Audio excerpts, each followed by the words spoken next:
It is the 22nd of September 2023. A very warm welcome to our end of week news bulletin. I am Sergeant Doreen Kerubo. The KDF Weekly Bulletin is a show to keep you updated on events undertaken by the Ministry of Defense over the week. In today's bulletin, Defense Cabinet Secretary chairs Friends of the East African Standby Force meeting. National Youth Service Graduate Recruitment Exercise. Warrant Officer Seminar in Embakasi. And Jungle Warfare Training in Beni, Eastern Democratic Republic of Congo.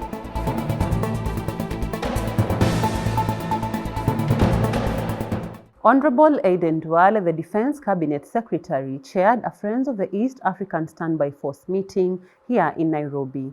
The meeting, graced by delegates from the East African Standby Force member states and international partners and organizations, was geared towards bringing together the diplomatic leadership in a bid to discuss the progress and milestones achieved by the institution since its operationalization back in 2014. During the meeting, Honorable Duale highlighted the importance of partnership in matters of peace and security and emphasized the diplomatic weight and experience of over 30 nations represented as critical. We are all aware that the threats and challenges facing the world are ever changing.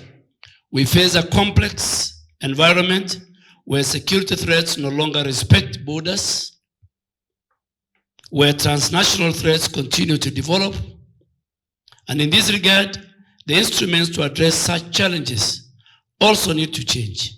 We must rely not only on our own skills and expertise, but also those of our partners and friends. Echoing the Defense Cabinet Secretary's sentiments, the Director of the Eastern Africa Standby Force Secretariat, retired Brigadier Paul Njema, elaborated the importance of collaboration with the Eastern Africa Standby Force, terming it as a necessity to effectively deterring and resolving the current security situation in our region and the continent as a whole. The current security situation in our region and on the continent as a whole necessitates a collaborative approach for effective deterrence and resolution. To ensure our ability to respond promptly and efficiently to these threats, it is crucial that we share a unified understanding of our region's security landscape. Now moving on to matters defense relations, Honorable Aiden Duale, the Defense Cabinet Secretary, held a consultative meeting with the officials from the Commission for Administrative Justice, commonly known as the Office of the Ombudsman at the Defense Headquarters here in Nairobi. The Commission officials were led by their chairperson, Honorable Florence Kajuju, who paid a courtesy visit to the CS. Speaking during the visit, Honorable Aiden Duale urged the Ombudsman to attend sessions of the court-martial to appreciate the fairness with which Kenya Defence Forces administers cases presented against serving military personnel. In his address to the Commission for Administrative Justice officials, the CS affirmed that the Ministry of Defense acknowledges and appreciates the place of the independent commission founded under Article 59, Section 4 of the Kenyan Constitution and their mandate of tackling maladministration in the public service. He further informed the officials that the Ministry of Defense has opened its gates for complaints both internally and externally under the existing chain of command anchored in the Kenya Defence Forces Act of 2012. Similarly, Honorable Aiden Duale, Defense Cabinet Secretary, hosted Ms. Rosaline Odede and other officials from the Kenya National Commission on Human Rights, who paid him a courtesy visit at the Defense Headquarters here in Nairobi. The leaders discussed a wide range of issues on possible areas of collaboration towards achieving the government's bottom-up economic transformation agenda. And to wrap up this week's Defense Cabinet Secretary engagements, Honorable Aiden Duale hosted the Ambassador of the United Arab Emirates to Kenya, His Excellency Dr. Salim Ibrahim bin Ahmed, who paid him a courtesy visit at the Defense Headquarters here in Nairobi. In the meeting with the Ambassador, Defense Cabinet Secretary maintained that Kenya values the cordial relation it has enjoyed over the years with the United Arab Emirates, saying the relationship has enabled the two countries to be strategic partners in a number of sectors of the economy. The two discussed a wide range of issues aimed at enhancing peace and security and explored areas of possible future cooperation for the mutual benefit of the two countries. In other news, the Chief of Defence Forces, General Francis Ogola, officiated the annual KDF Sergeant Major Seminar at the Humanitarian Peace Support School in Embakasi, under the theme One Force, One Mission, with a focused approach towards mentorship and leadership. The seminar brought together Kenya Defence Forces service commanders with KDF Sergeant Major to discuss various aspects of leadership in order to collectively tackle the existing complex security environment. Leadership is an honor and a privilege to serve. Anytime you are in a position of leadership, remember it's an honor, it's a privilege to serve, and you are accountable. There are people who are looking to you and you are accountable. Hata mimi kama CDF. Siwezi fanya tu vile nataka because I'm the CDF. I am accountable to the organization that is KDF. I'm accountable to His Excellency, the President, the Commander-in-Chief. I'm accountable to the Republic of Kenya, and I'm accountable to the law. During his remarks, the Army Commander Lieutenant General Peter Mbogo Njeru challenged the Command Sergeant Majors to reflect on the significance of leadership and mentorship in their role as the custodians of training, discipline and tradition within the Kenya Defence Forces. Let us emphasize on professionalism. We'll understand what professionalism is. Let us commit ourselves, extra commitment, and then emphasize on discipline as it informs the cornerstone and the fulcrum and the support of KDF. And now on to matters recruitment. This year's Kenya Defence Forces National Youth Service graduate recruitment has come to an official close, with successful candidates qualifying for various positions at the Embakasi Garrison here in Nairobi.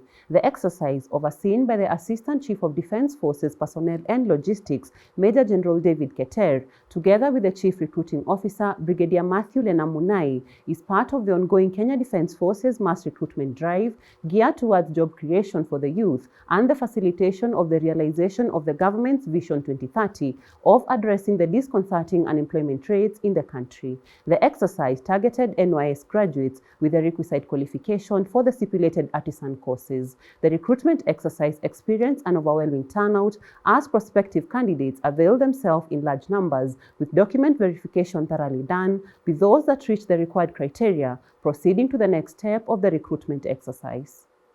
The turnout this day is very good, and we have quite a good number of prospective candidates.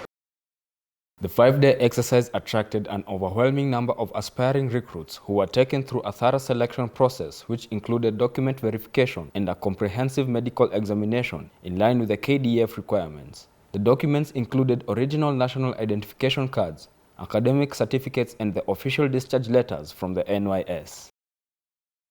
Finally, the Kenya Defence Forces recruitment exercise for the shortlisted tradesmen and women will commence on Monday, 25th September 2023, and the shortlisted candidates are required to report for interviews at Embakasi Garrison. All candidates are reminded that the Kenya Defence Forces recruitment exercise is free to all eligible candidates. Members of the public are warned against engaging in recruitment malpractices and are encouraged to report any recruitment malpractices to the nearest police station or military camps, or call hotline numbers 0726 419 709 or 0726 419 706. Heads of department from the Ministry of Defence visited the Uhuru Gardens National Monument and Museum to familiarize themselves with the facility and appreciate the upcoming Center of Kenyan Culture and Heritage. The heads were received by the director of the facility, Brigadier Oswaldo Pio, who took them through the various galleries, among them the Hall of Arrival, Hall of Witnesses, Tunnel of Martyrs, People of Kenya, the Birth of Kenya, the Military Gallery, among others. The facility, whose vision is to be a central repository of Kenya's history and culture, is mandated to collect, preserve, research, and showcase the country's history for posterity.